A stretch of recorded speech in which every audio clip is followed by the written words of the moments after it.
времето не променя нещата, ти трябва да ги промениш сам.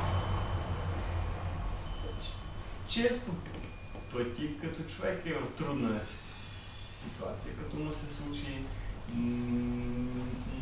нещо неприятно, като се чувства зле, каза, че времето ще го излекува. А дали е така?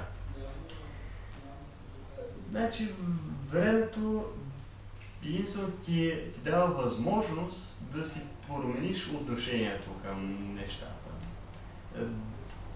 Дава ти възможност да натрупаш друг опит, който да ти помогне да си промениш отношението към това, което е станало, това, което те притеснява.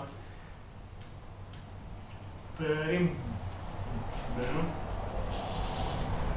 чест случай, в който казва, че времето лекува, е когато имаш любовни незгоди със своята любима, с която доста време сте се обичали или сте близки. Изведнъж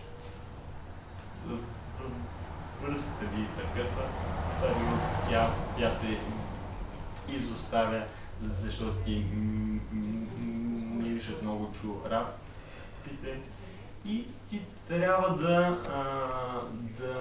намериш нещо, което да те накара да престанеш да мислиш за нея, като това често е някоя друга жена, в която да се влюбиш.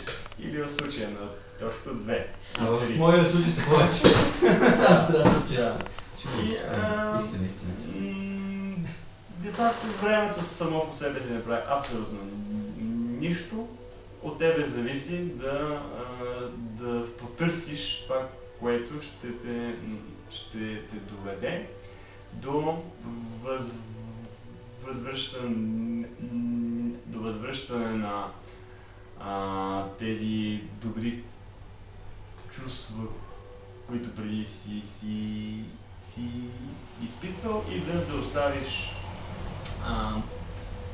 да оставиш тъгата, тягостните чувства да останат назад в миналото. И така, това е от мен. Благодаря ти.